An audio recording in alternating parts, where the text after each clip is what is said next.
Jó estét kívánok, kedves nézőink! 10 elődöntő után a fináléhoz érkezett játéksorozatunk. A 7 résztvevő ország legjobb csapatai utaztak ide Karlovy Varyba, hogy még egyszer összemérjék erejüket. A játékok ezúttal a Csehországban nagy hagyományokkal rendelkező cirkusz és varieté világába kalauzolják el önöket. Remélem élvezni fogják a játékot, nagyon jó szórakozást kívánok! Most pedig ismerkedjenek meg a résztvevő csapatokkal, akikkel már találkozhattak előző adásainkban.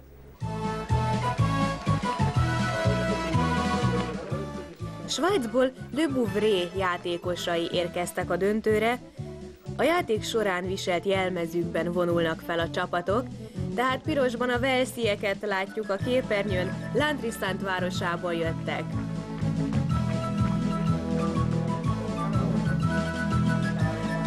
A kék-fehér pöttyös ezúttal is a görögök színe.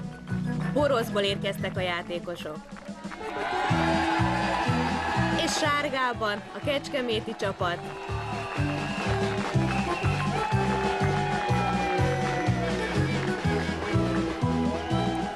A kék, az égszínkék ezúttal is az olaszok színe, Konyé városából jöttek a játékosok. Zöldben pedig, mint mindig, a portugálok, ezúttal Santarém városának csapata képviseli őket.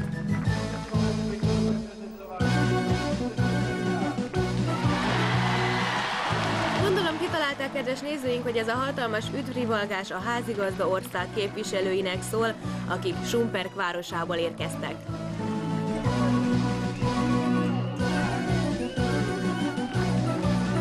És a már jól ismert bírókat látjuk, élükön a Döni, a főbíró.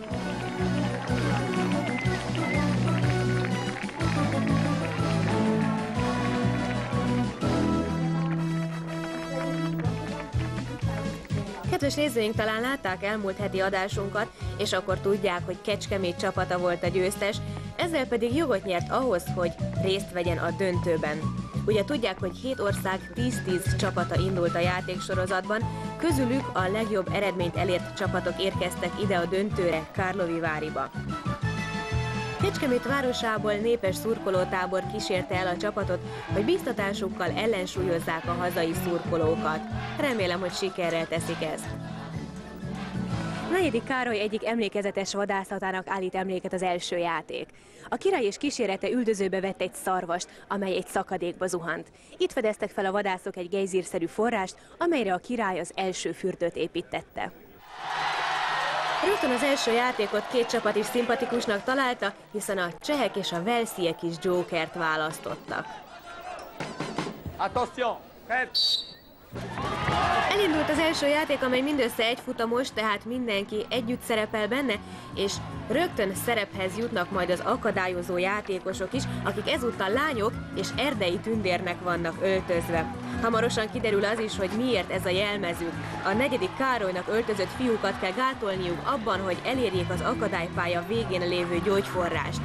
A királyoknak át kellett haladniuk egy keskeny pallón, aztán különböző akadályokon még át kell jutniuk, és hogyha minden sikerül nekik, akkor érik majd el a gyógyforrást. A magyarok közül egyébként Varga Attila, őt látjuk a képen, ő a király, azaz negyedik Károly.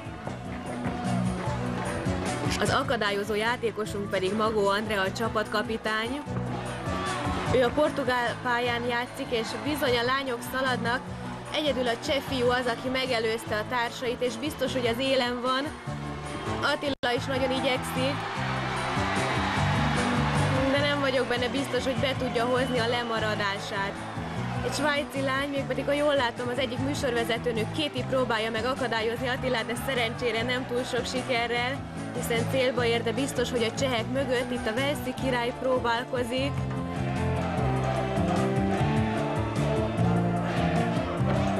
Érkeznek az olaszok is, ők futottak be negyediknek, és nagyon sportszerűek a játékosok, hiszen gratulálnak, sőt, még kezet is csókolt Attila Kétinek.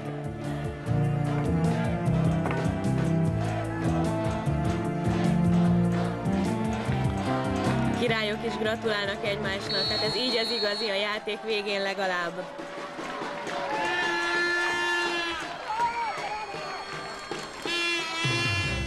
Nézzük az eredményeket, leghátul a svájciak, aztán a portugálok, előttük az olaszok, a görögök, a walesiek. Szerencsére a második helyen vagyunk, így egyedül a csehek előztek meg, akik rögtön jokert kértek, tehát 14 pontot kaptak.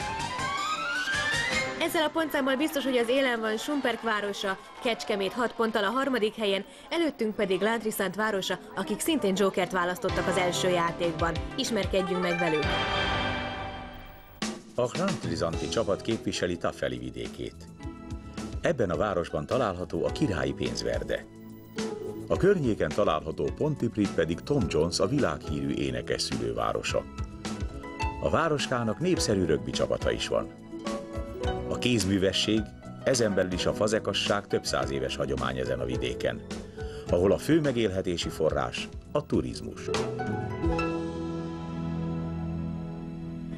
Amint látják, kedves nézőink, éppen átrendezik a mögöttem lévő színpadot. Nem véletlenül, mivel a következő játék Karlovy Vary egy másik pontján játszódik. Koncertjükre indulva 3 zenész úgy döntött, hogy útközben felfrissítik magukat egy kis fürdőzéssel. Kollégáik azonban megviccelték őket. Ruháikat átvitték a folyó közepén lévő kis szigetre. Ehhez a történethez kapcsolódik a következő játék, amelynek a helyszínére sajnos semmi, sem az itt lévő közönség nem mehettünk át. Mi is monitoron nézzük a játékot, de azért megpróbáljuk hülyen közvetíteni önöknek. Name of your town, please. Poros. Takže Řekové z města Az első Poros. játék sikerén felbuzdulva ismét ketten választanak, jokert a görögök és a kecskeméti csapat.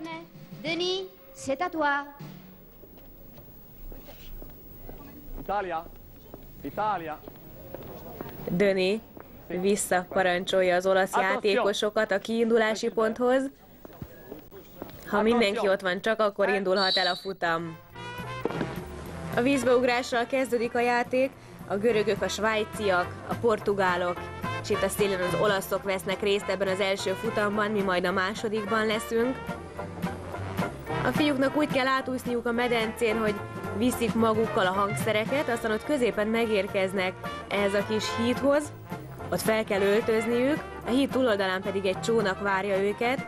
Hogyha ebben elhelyezkedtek, akkor egy kötél segítségével behúzzák magukat a célba.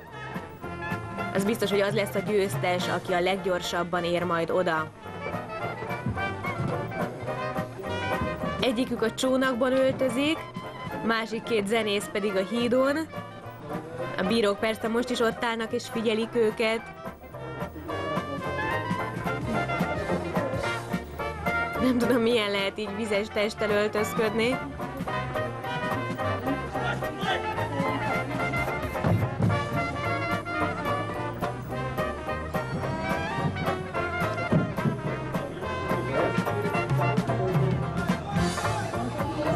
Úgy látom, hogy a görögök indulnak el legelőször. Mindannyian felöltöztek már. A csónakban ott vannak a hangszerek is, ez nagyon fontos. Akkor van vége a játéknak, amikor valamennyien mind a 3-an a helyükön vannak, ekkor gyullad ki a lámpa, és ezzel egy időben megáll a stopper. Az első zenész megérkezett a görögöknél. A többieket sajnos én sem látom, hogy hol tartanak, illetve az olaszok itt már igyekeznek, de már biztos, hogy nem tudják megelőzni a görögöket. Az olaszok mögött a svájciak, és így most már biztos, hogy a portugálok érkeznek majd utoljára, ha egyáltalán megérkeznek a sípszó elhangzása előtt. Érdekesen segítenek egymásnak az olaszok.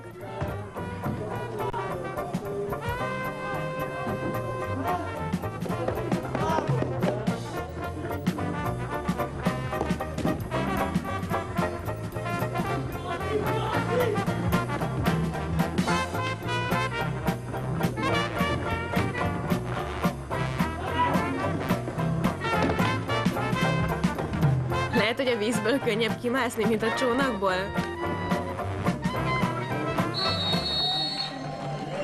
Megérkeztek a portugálok is a játék vége előtt, de azért nem hiszem, hogy ez nagyon jó hely lesz a számukra, hiszen amint látják önök is 2 perc 33 másodperc alatt teljesítették a feladatot. Elindul a második futam, ahol a walesiek, a csehek és mi magyarok játszunk. Itt úszik a 3 fiú, Kis Balázs, Körmöci Bulcsú és Hegedű Zsolt. Ők a zenészek. persze csak ebben a játékban.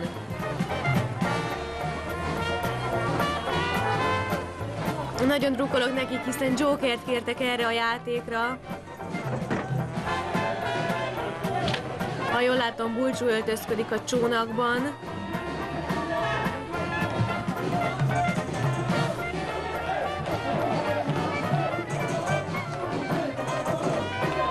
Ricardo, az olasz bíró figyeli őket.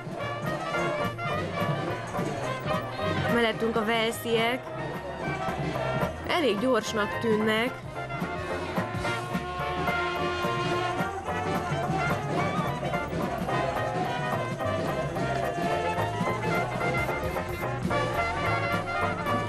Gyerünk fiúk, igyekezni kéne, mert a csehek is ott vannak mellettünk, nagyon szorosan mellettünk, és szerintem mindent megtesznek azért, hogy nyerjenek, de mi indultunk el előbb, sikerült elindulni előbb.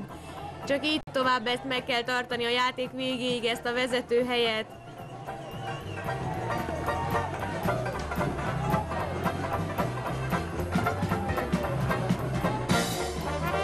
Szinte egyszerre szállnak ki a fiúk a csónakból, itt már teljesen együtt vannak a csehek és a magyarok. Most pedig már biztos, hogy mi vagyunk az élen, leülnek a fiúk, és kigyulladt a lámpánk, a mi lámpánk gyulladt ki először, tehát biztos, hogy az élen vagyunk, ez volt a Joker játék, ezért dupla pontszám jár, tehát 14 pontot kell, hogy kapjunk, közben pedig szegény walesiek beleestek a vízbe. Még el se tudtak indulni.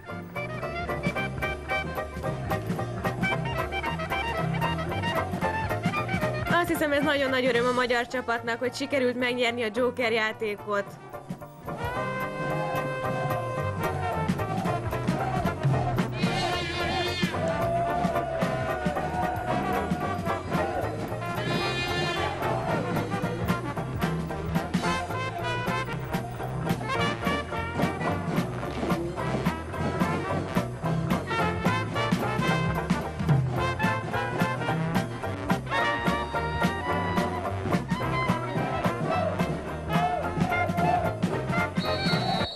És mintha csak őket várták volna a bírók a sípszóval.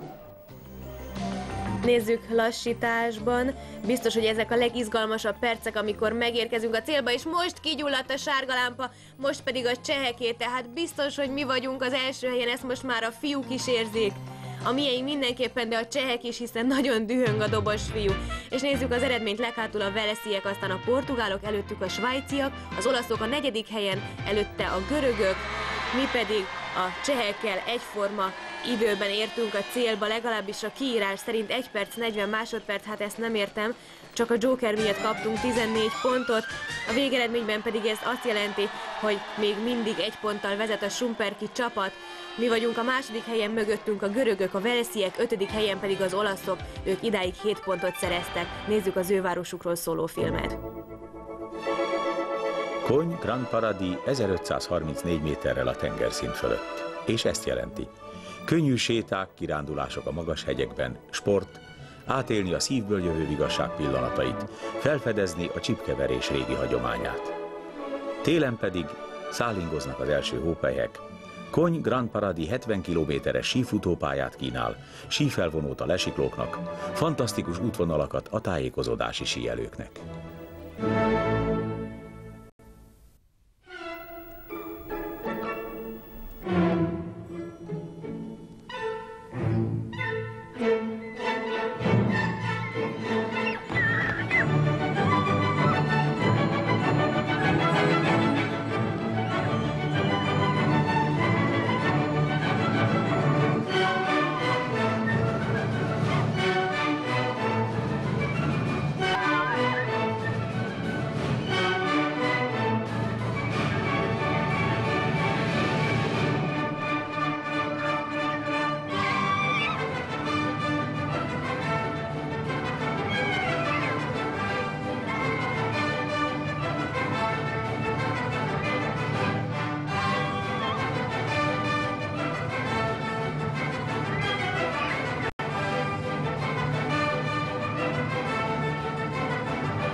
Kedves nézőink, amíg önök a kánkánban gyönyörködtek, mi megérdeklődtük a bíróktól, hogy mi történt az előző játéknál, hogy hogyan történhetett meg az, hogy láttuk, mi érkeztünk meg először, és mégis holtversenyben végeztünk, legalábbis az eredmény szerint a csehekkel. Nos, azt a választ kaptuk, hogy az 1 másodpercen belüli időkülönbséget nem veszik figyelembe.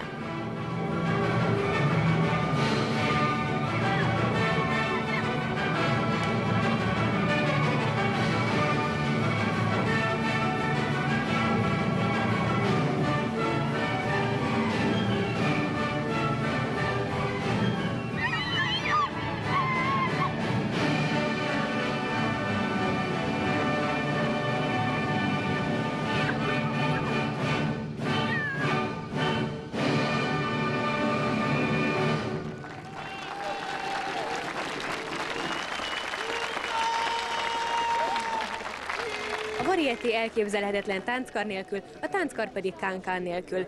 Egy prágai varieté táncosnői egyszer fogadtak, hogy másképp adják elő a műsort, különböző tréfás akadályokon táncolnak keresztül. És amint látják, ebben a feladatban én is részt veszek. De nem most, hanem majd a következő futamban. Itt az elején a walesiek, az olaszok, a portugálok és a svájciak játszanak. Kánkán próbálnak meg táncolni, bár ez elég nehezen sikerül nekik, és amit látják, különböző felfüggesztett akadályokat kell megrúgniuk. Itt például egy ilyen dobozt, és hogyha az alját sikerül kilukasztaniuk, akkor kipotyognak belőle gyöngyök, és ekkor érvényes csak a feladat, hogyha valóban kipotyognak a gyöngyök.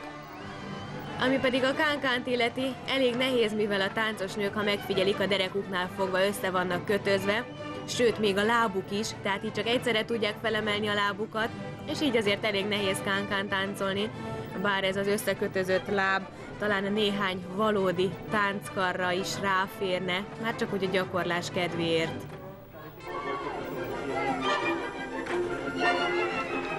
Az olaszok itt egy kicsit megaktak, talán nagyobb erővel kéne rúgni, hogy kilukadjon valóban az a kalap. A portugálok egészen lemaradtak, és a svájciak vannak legelől. Itt már csak egy kapu van, ezt kéne kinyitni, de úgy látszik, nem olyan könnyű. És beértek a célba a svájciak, ők az elsők ebben a futamban. Az olaszok még mindig ugyanannál az akadálynál vannak. Carlos, a portugál bíró, még egy picit segített is a lánynak, hogy sikerüljön megtartani az egyensúlyát. És még mindig ott vannak leragadva. Ez a kalap, ez úgy tűnik, hogy kifog a lányokon, mert csak a svájciaknak sikerült.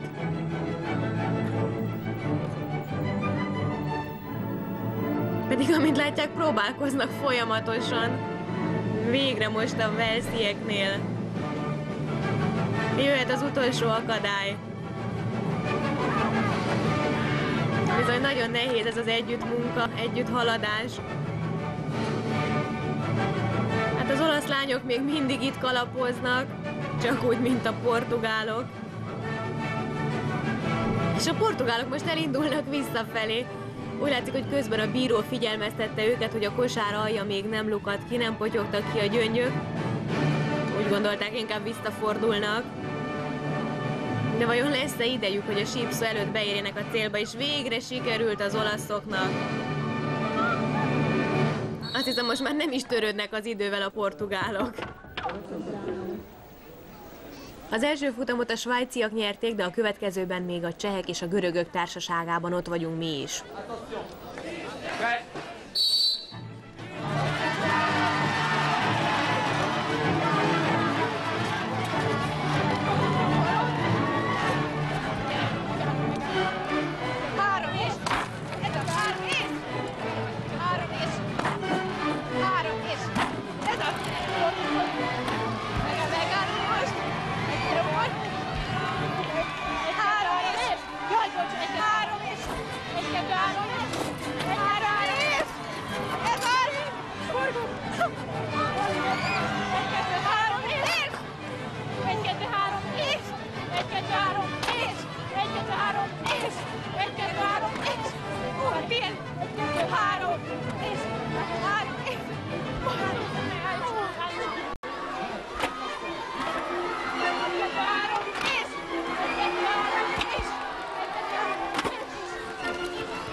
Megpróbálom azért a verseny végét még közvetíteni.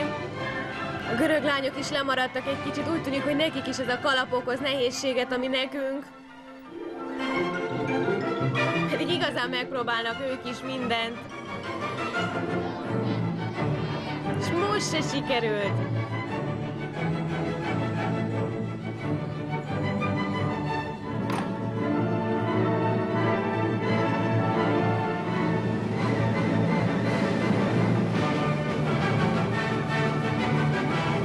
Az egyik már megunta volna, de nem hagyja a társnője.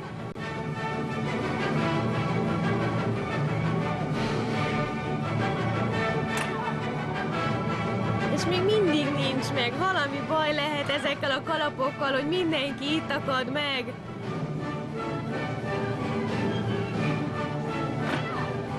És most végre. Még forognak egy utolsót.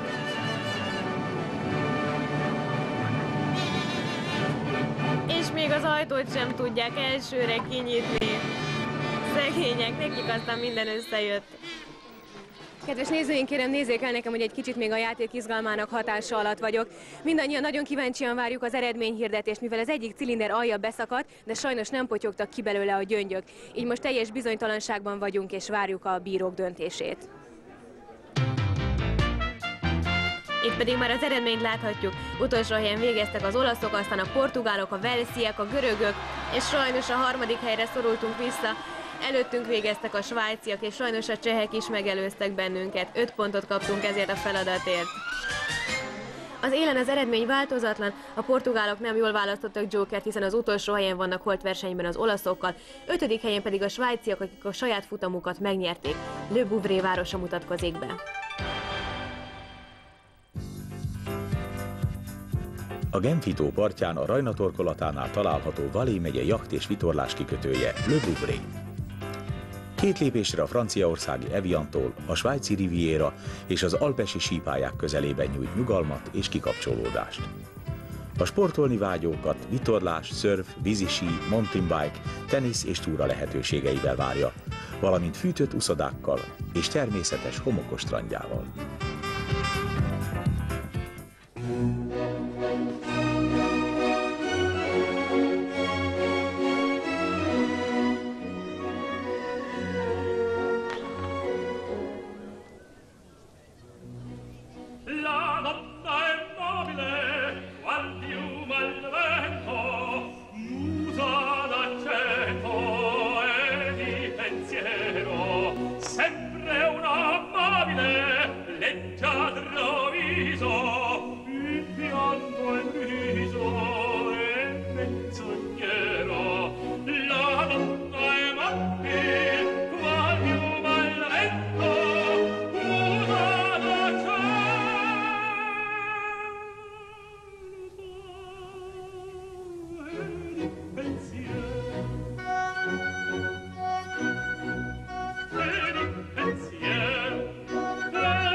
A következő játékot egy bábmester állítólagos rémálma ihlette, amelyben a majombábú embernagyságúra nőtt és megelevenedett. Attention! Prêt!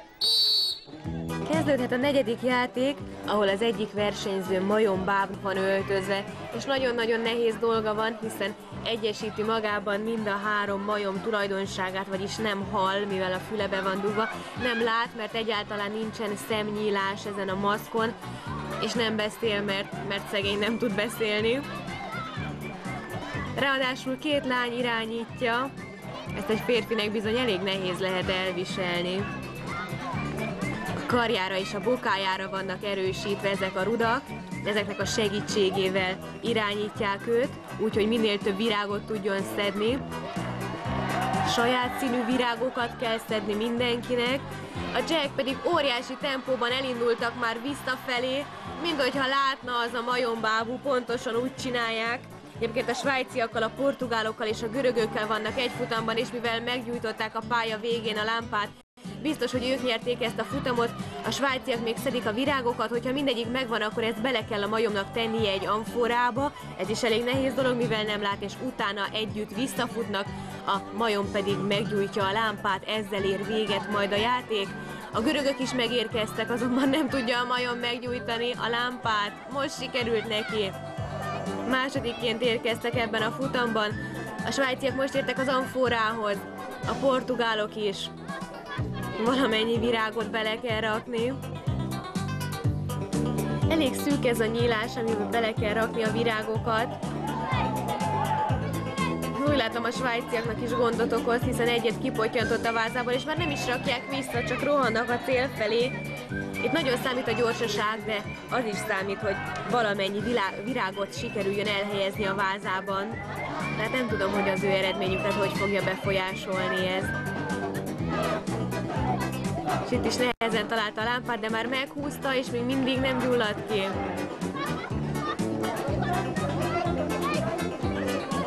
A portugálok pedig a végén. Itt is vannak akadályok.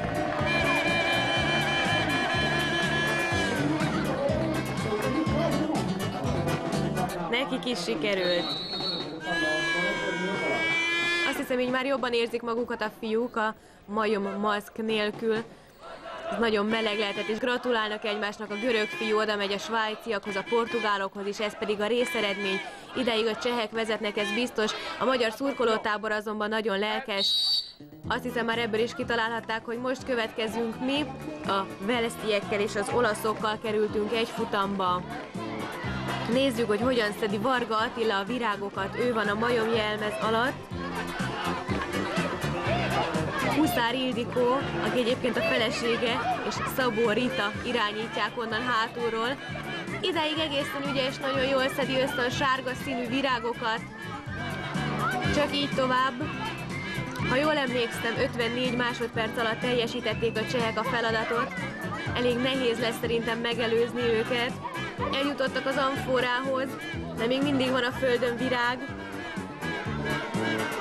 Most van meg az összes, most bele kéne tenni a vázába. Nagyon-nagyon szűk az a kis nyílás.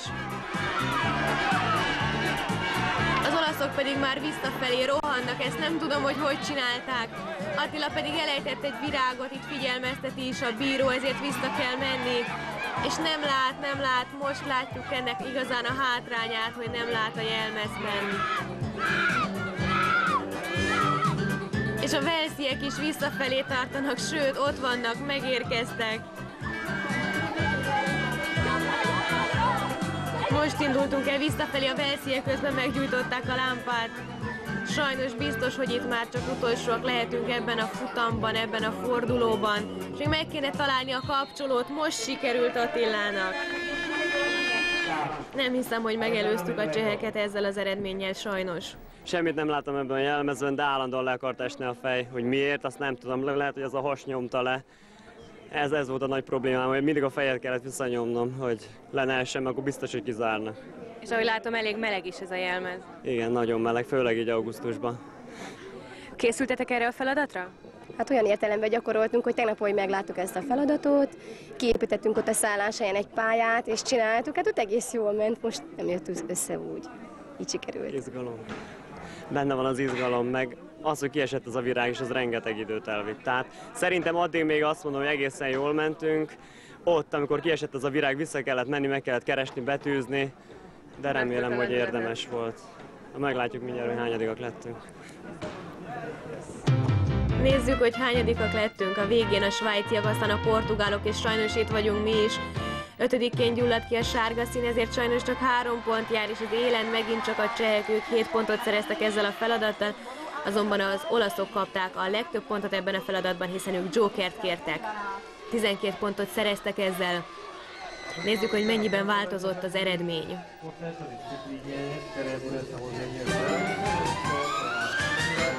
Amint látják önök is, 7 pontra növekedett a különbség a Schumperki és a kecskeméti csapat között, de még mindig a második helyen vagyunk, mögöttünk pedig harmadik helyen a görögök. Most ők mutatkoznak be.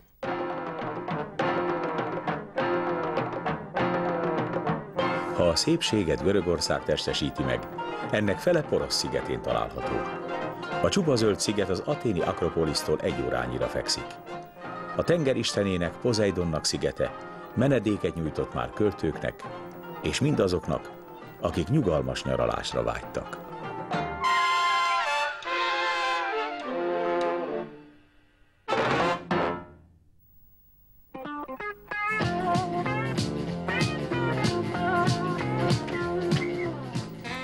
Én a tegnapi főpróbán meglestem, hogy ennek az attrakciónak, ennek a mutatványnak részese néhány műsorvezető is.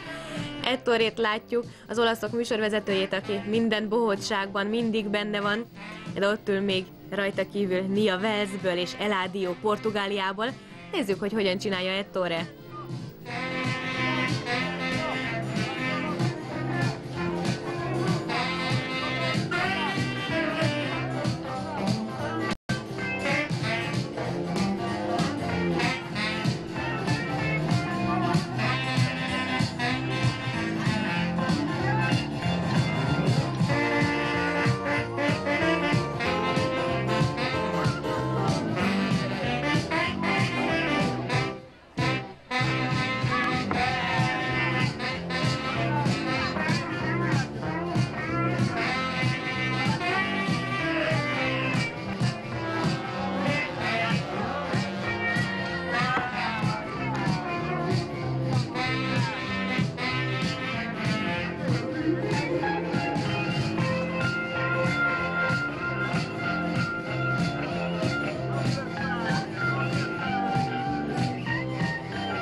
Következő játékot egy anekdóta ihlette. Ez szerint egy prágai étteremben a rendkívül rossz ételeket készítő szakács elüldözte a vendégeket. A pincérek unalmukban és saját maguk mulattatására zsonglőrködni kezdtek az étkészlettel. A sikeren felbozdulva hamarosan pályát módosítottak, és állítólag egy nagyon híres zsonglőrcsoport vált belőlük. Attention! Ez a játék minden bizonnyal nagyon próbára teszi majd a csapatok ügyességét, pontosabban minden csapatból egy lányét és egy fiújét. Közülünk a kecskeméti csapatból Magó Andrea, a csapatkapitány, és Körmöczi Bulcsú játszik ebben a feladatban. A svájciakkal, a csehekkel és a görögökkel vagyunk egy futamban. Andrea nagyon igyekszik, hogy ott maradjon ez a tányér. Pontosan 8 tányért kell átvinniük a túloldalra, át ezeken a lengőajtókon, úgyhogy ne essen le a tányér, utána pedig oda tenni az asztalra, és lehetőleg ott kéne maradni a tányéroknak a játék végéig, forogva, Hogyha lejtenek tányért, akkor vissza kell menni egy következőért. A csehek már 4-nél tartanak. Andrea is, ha jól látom, a 4-dikkel próbálkozott, de ez leesett neki, tehát visszaszalad vele. De Bulcsú már jön a következővel. Nagyon jól csinálja, mint hogyha mindig is ezt gyakorolta volna. Andrea, jól látom, már az 5. tányért hozza, és a cseh fiú is nagyon igyekszik. Náluk már nagyon sok van, meg se tudom számolni. A 7-et hozza most a lány. És itt nálunk sajnos megint lepotyogott egy, ezen megint vissza kell menni.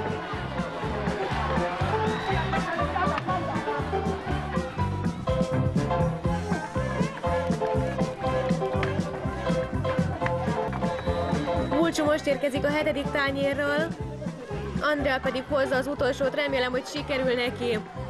Most már az idő is nagyon számít, és nem szabad leejteni ezt az utolsó tányért. De sajnos az egyik megállt, nem forog tovább, tehát Bulcsú vissza is rohant, hogy hozzon még egyet.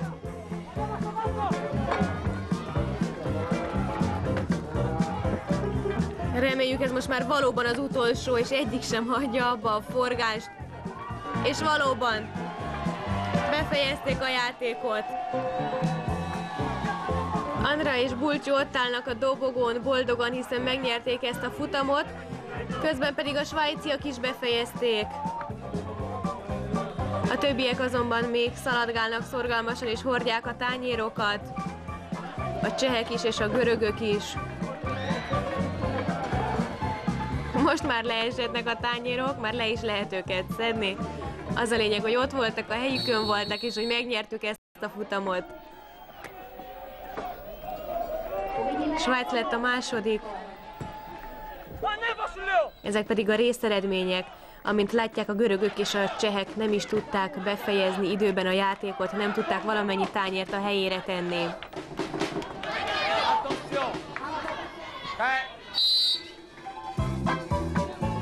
Döni jelzése után elindult a második futam. Az olaszokat látjuk, és ez egy kicsit rossz kezdés volt számukra, hiszen a fiú rögtön lejtett egy tányért, a velsziek megérkeztek.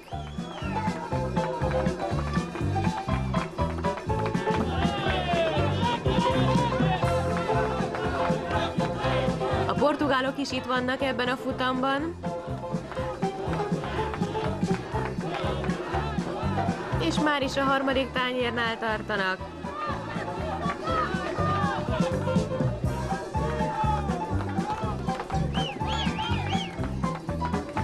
A velszi fiú még arra is odafigyel, hogy nehogy közben álljanak le a tányérok a forgással, hogy ne kelljen emiatt újat hozni. Hát nem tudom, hogy bejön-e ez a taktika, mert azért ezzel elég sok időt veszítenek, hosszú-hosszú másodperceket, amíg forgatják a tányérokat.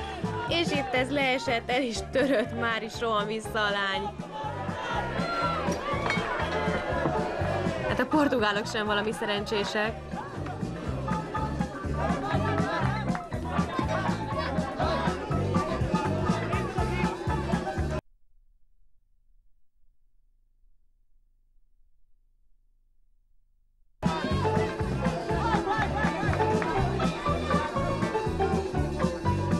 Úgy látom, hogy idáig a velsziek vezetnek, de hát még nincs vége a futamnak.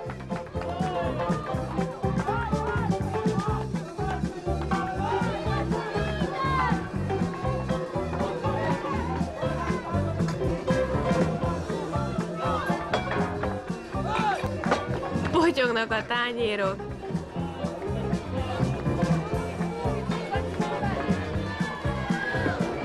Remélem van tartalék tányér a portugáloknál bőven, mert szükségük lesz rá.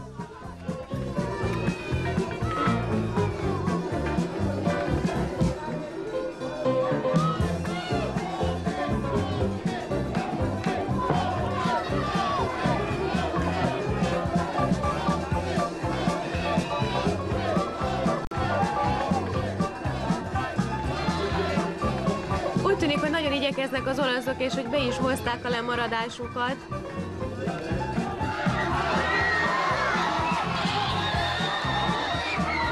És befejezték a játékot az olaszok. Ebben a futamban ők lettek a győztesek. De már a walesiek is ott állnak. Nézzük az eredményt. Ez várható volt. A portugálok leghátul, aztán a csehek, a görögök. Itt van a walesi piros szín, előttük az olaszok, a svájciak. És ki más nyerhette volna ezt a fordulót? Szerencsére mi nyertük, éppen ezért 7 pontot kaptunk. És amint látják, még egyedül a svájciak nem használták fel a Joker lehetőségüket. Elég magasan nyertük ezt a játékot, de még mindig a második helyen vagyunk. A lemaradásunk azonban most már mindössze 2 pont. Nagyon remélem, hogy ezt még be tudjuk hozni. Mögöttünk a harmadik helyen továbbra is a görögök, a sereghajtók pedig még mindig a portugálok. Santarém egy kőtábla, melybe a portugál történelem legköltőibb krónikáit vésték. Mint a legtöbb fallal körülvett városban, Santarémben is szűk utcácskák kanyarognak, melyeknek végén váratlan látvány, színek, formák, fasorok, lépcsők, árkádok, lejtők tárulnak elénk. Csodálatos emlékműveinek köszönheti, hogy gótikus fővárosnak nevezik országszerte.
Emlékezet óta szórakoztatják a közönséget bűvészek és szemfényvesztők. A mesterség csúcsát a legendás Houdini érte el. Azóta számtalan követője próbálta elérni az ő szintjét, például a híres David Copperfield. A klasszikus kártyás, nyulas, kalapos trükköt szerte a világon ismerik. Ezúttal a mi esetünkben maga a nyúl lép a szemfényvesztők helyébe. Attention! A játék első futamában az olasz, a cseh, a magyar és a svájci nyuszik várták a cilinder alatt azt, hogy kibújhassanak, odaszaladhassanak a pálya végére. Itt kikötik ezt a szallagot, ami összefogja ezt a hatalmas nagy dobozt. És mindjárt meglátjuk, hogy mi történik, ha kinyitják az ajtót. Kártyák bújnak elő. A cseheknél nem sikerült, és itt a bíró oda is szaladt. Csak akkor érvényes, akkor jöhetnek ki a kártyák, hogyha valóban kikötötte azt a masnit. És a cseheknél ez nem sikerül, valami baj van a masnival. Szerencsére mi az élen vagyunk. 3 kártyalapja van minden csapatnak.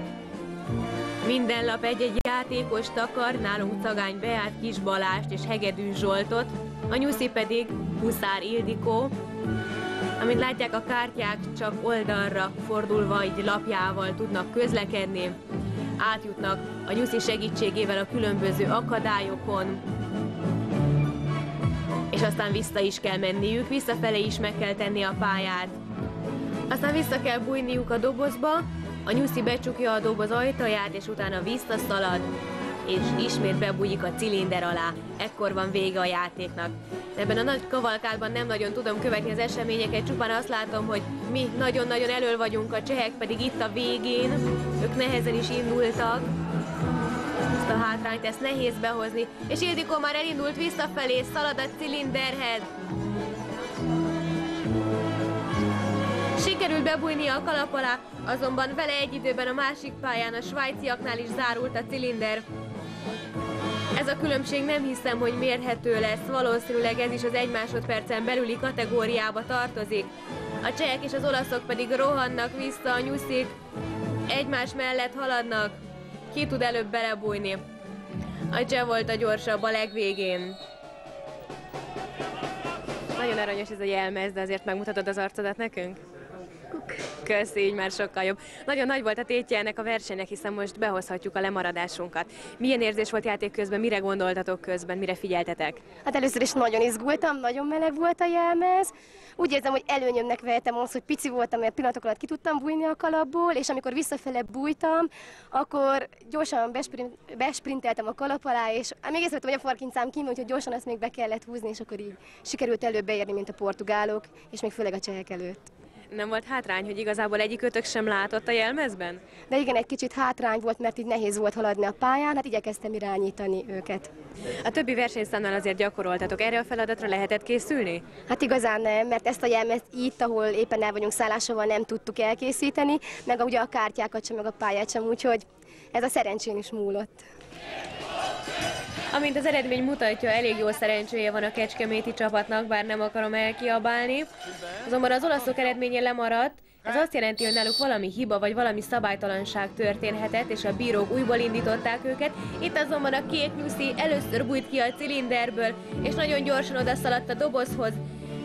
Mellette a görögök a pöttyösben, a portugálok és a velsziek is ebben a futamban játszanak. Az olasz kártyák jöttek ki először, de a bíró valami miatt itt is visszaparancsolta őket. Talán azt hitte, hogy nem kötötte ki a masnit, a szallagot, de aztán tovább engedte őket. Talán a velsziek vannak jelenleg az élen. Az előző futamban Ildikó bizonyára a nagy izgalom hatása alatt rosszul látta, nem lehettek mellette a portugálok, mivel itt játszanak ebben a futamban. A fiúk és a lányok, akik a kártyalapokban vannak, csak azokon a kis réseken látnak ki, ott tudják kidugni az arcukat. Itt egy pillanatra össze is ütköztek egy picit az olaszok és a portugálok, és belülről még tartaniuk is kell ezt az egész kártyalapot, nem tudom, hogy milyen súlya van. Nagyon irányítanak a nyusztik, nagyon odafigyelnek minden lapra. Egy kicsit lemaradtak most a görögök, az olaszok pedig nagyon igyekeznek, annak ellenére, hogy másodszor játszanak, sőt az elején még vissza is küldte őket a bíró, tehát biztos, hogy veszítettek időt, és mégis az élen vannak, becsukja a nyuszi az ajtót, a velsziek is a helyükön vannak, aztán a portugálok. Az biztos, hogy az olaszok nyerték ezt a futamot. Az ő nyusziuk már ott van a cilinder alatt. Most szalad vissza a portugál, megelőzve a velszit.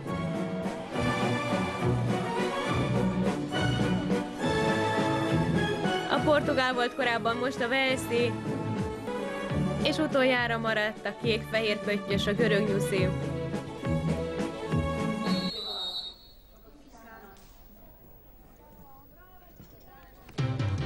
Ez pedig az eredmény, leghátul a görögök, aztán a csehek, előttük a velsziek, a portugálok. A harmadik helyen villant fel a sárga szín, 5 pontot gyűjtöttünk, elől pedig az olaszok és a svájciak, akik jokert választottak, és úgy tűnik nagyon jól, mivel szereztek rögtön 14 pontot. Lássuk a verseny állását. Az első helyen Kecskemét városa, végre helyet cserélt a két csapat, második helyre szorultak vissza a csehek, harmadik helyen az olaszok, a Joker játékkal előre jöttek a negyedik helyre a svájciak, utána pedig a görögök, a velsziek, és a legvégén továbbra is a portugálok vannak. Nagyon örülök, hogy végre az érre kerültünk, csak sikerüljön is megtartani, és nézzük a kecskeméti filmet. A 100 000-es lélekszámú város egyetlen óra alatt elérhető Budapestről. A hajdani utazók csak úgy emlegették, mint tündéri, Varázslatos, napkeleti. A főtér csak ugyanolyan, mint egy szabadtéri múzeum. Legszebb épülete a majolika díszítéseiről méltán híres Cifrapalota.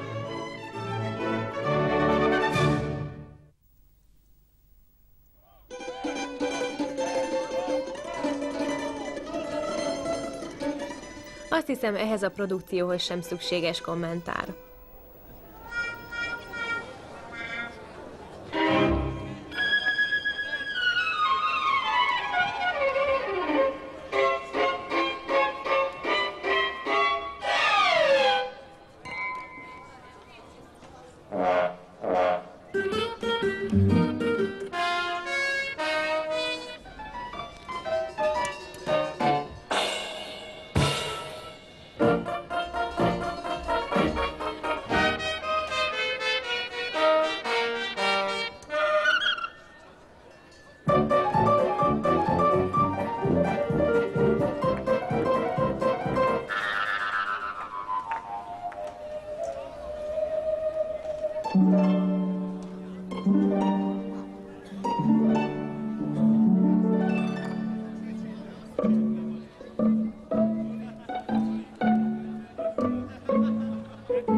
Van másik. Ugye ismerik a mondást a bohóc tréfából. Nos, ez a szlogen a következő játékra is igaz, amely az utazás és a csomagolás nehézségeit mutatja be néhány bőrönt segítségével.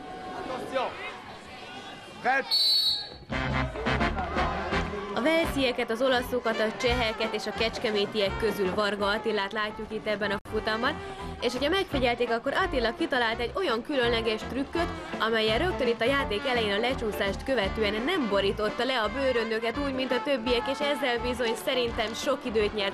Az első akadályt nagyon-nagyon jól veszi, mögötte jön a cseh bohóc, az olasz és a velszi még mindig pakolja a bőröndöket, itt elvesztett egyet, ennyi belefér, a másiknak viszont leborult több is. A magyar és a cseh csapat között tulajdonképpen egy kis külön vetélkedő alakult ki, hiszen a többiek eléggé leszakadtak a mezőny elejétől. A Sumperki és a kecskeméti csapat viszont szinte egyformán magas színvonalon teljesített eddig minden feladatot. Most is fej-fej mellett haladnak, Attila ért oda előbb, de mögötte van a cseh fiú is, igaz, hogy most leborította a bőröngyeit. Közben egyszer visszaküldte a bíró Attilát, át kellett bújnia az akadályon, és még mindig nincs vége a feladatnak. Jöhet az utolsó bőrönd, ezt is oda kell tenni a többi mellé. Így már sokkal jobban mennek persze az akadályok. És itt a vége. Attila ért oda először, mögötte a cseh fiú, az olasz még csak most szalad vissza, a velszi pedig még most hozza az egész bőrönd rakományt.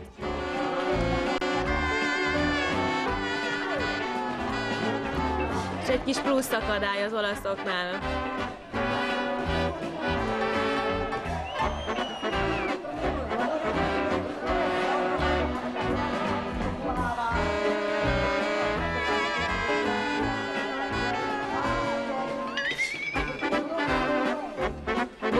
indulhat el a walesi fiú az utolsó pici bőröndért.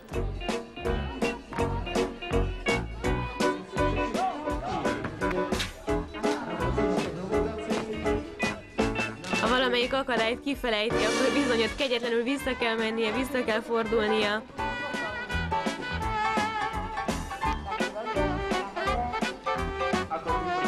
Itt a vége a walesiek számára. Mint látjuk, idő még lett volna.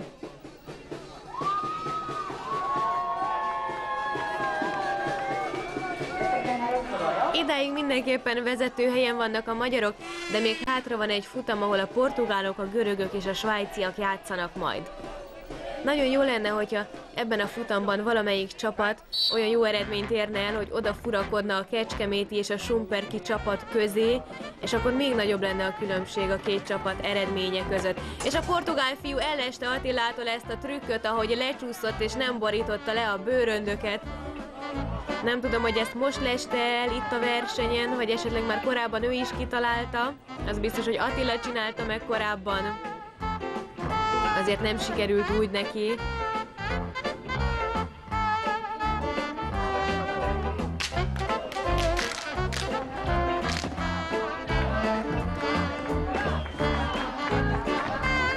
Nagyon elindult a görög, végig tudja elvinni így a bőröndjeit. És már el is vesztette a portugál a kezdeti előnyét.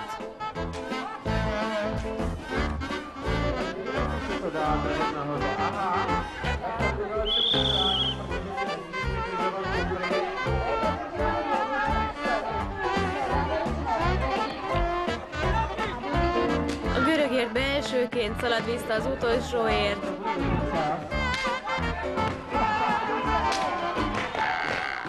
Egy kis móka is belefér az időbe, bár ez a gyorsaságot nem befolyásolja. Ott van első helyen a görög ebben a futamban, most érkezik a portugál.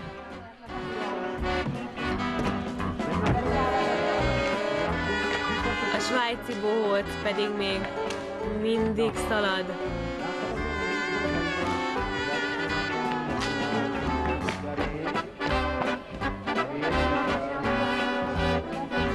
Biztos, hogy a svájci fiú érkezik utolsónak ebben a futamban. Nagyon remélem, hogy Attilát nem előzte meg egyikük se. Ilyenkor lenne jó igazán megint egy stopper, mérni az időt közben, és akkor már is tudnánk az eredményeket, amiket már látunk. Az biztos, hogy hátul vannak a walesiek, aztán az olaszok, Svájc. A portugálok nem szerepeltek túl jól, nem előzték meg a cseheket. Mi azonban megelőztük őket, és így még inkább növeltük a két csapat közötti különbséget. A görögök pedig minket előztek meg, de szerencsére csak egy ponttal. Amint látják, kedves nézőink, most már valamennyi csapat elhasználta a Joker lehetőségét. Ez pedig a verseny mostani állása. 46 ponttal az élen Kecskemét csapata, mögöttünk Schumperk városa, 2 ponttal vannak lemaradva. Harmadik helyen pedig 3-as holtverseny alakult ki a svájciak, a görögök és az olaszok között. Végül pedig ismerkedjünk meg a cseh csapat otthonával. Schumperk a Cseh Köztársaság északkeleti részén fekszik. A 13. században alapították. 100 év múlva nyert városi rangot. A történelem viharai elkerülték, de a 17. században itt zajlottak a boszorkányperek. A környék sípályákkal, fürdőhelyekkel és történelmi emlékeivel áll a turisták rendelkezésére.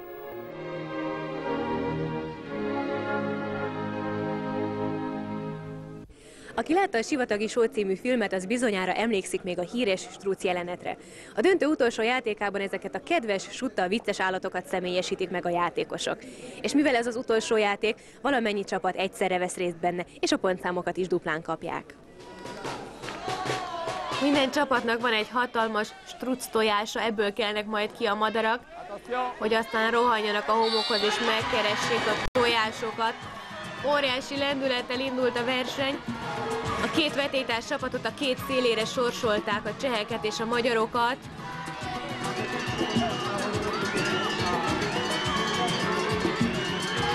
És a cseh már rögtön megtalálta az első tojást, amit rögtön oda vihetnek a pálya végére. Óriási szerencséje van. Ezt nagyon-nagyon rövid idő alatt teljesítette a mi struccunk is, Balázs, még ott keresgél. Magó Andrea öltözött Jokernek, ő viszi majd el a tojást, most találta meg Balázs az elsőt, nem is viszi Andrea, hanem rohan vele, de a csehek már a harmadiknál tartanak.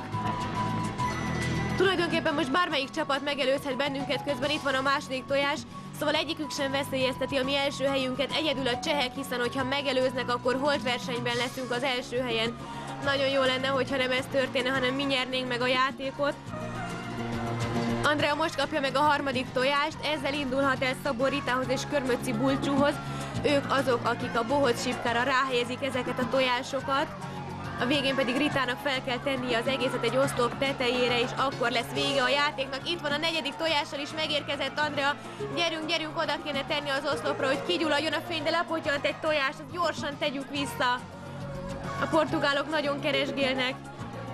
És a csehek mögöttünk vannak, ez pedig ott van, kigyulladt a fény, és ha nem is nyertük meg ezt a játékot, de a cseheket mindenképpen megelőztük, és ezt most már ők is tudják. A csehek még mindig keresgélnek, csak úgy, mint az olaszok. A magyar csapatnál pedig érthető módon elszabadult a pokol, ölelgetik, csókolgatják egymást. A velsziek és a svájciak előttünk értek a célba, a többiek azonban még mögöttünk vannak. Most érkezik a negyedik cseh tojás a célba, de úgy tűnik, mintha a játékosok veszítettek volna a lelkesedésükből. Most gyulladt ki az ő színük, most fejezték be a játékot.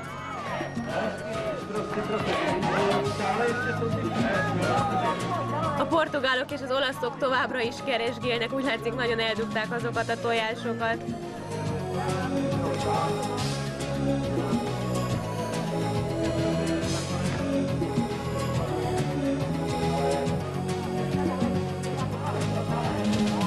Pedig a portugál Santarém csapat nagyon jól szerepelt, illetve a többi portugál csapat is jó teljesítmény nyújtott, de itt valahogy folyamatosan a végén vannak. Most került a helyére az utolsó.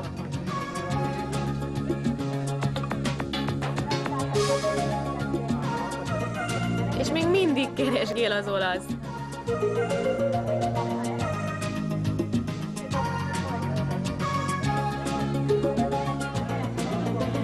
Egyedül a pályán az olasz Struc, de nem adta fel.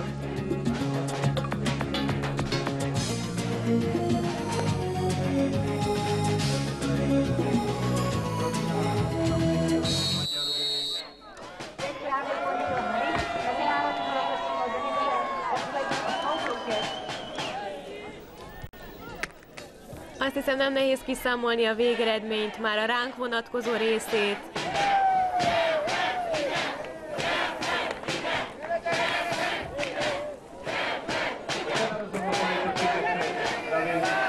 Ettore is segít az olaszoknak a keresésben. Lehet, hogy nincs is meg a negyedik tojás, de ott van. A lány megtalálta, a bíró mutatja, hogy ott volt. Nem véletlen a kecskeméti szurkolók lelkesedése, mivel valószínűleg már ők is sejtik a végeredményt. Nézzük, hogyan alakult ennek a játéknak az eredménye. A végén az olaszok és a portugálok, előtte a csehek, a görögök, harmadik helyen villant fel a sárga szín, elől pedig a velsziek és a svájciak. Bizony a kecskeméti csapat bebizonyította, hogy nem csupán a hazai pályán játszanak ilyen kiválóan.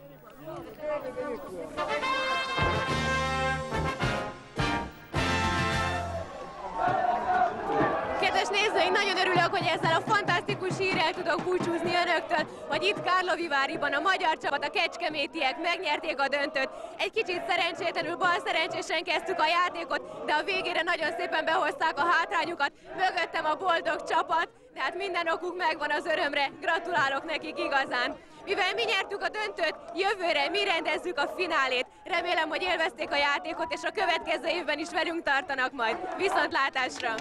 Magyarok! Magyarok! Magyarok! Gyerekek! Magyarok! Gyerekek! Szép volt, gyerekek! Szép volt, gyerekek! Szép volt, gyerekek!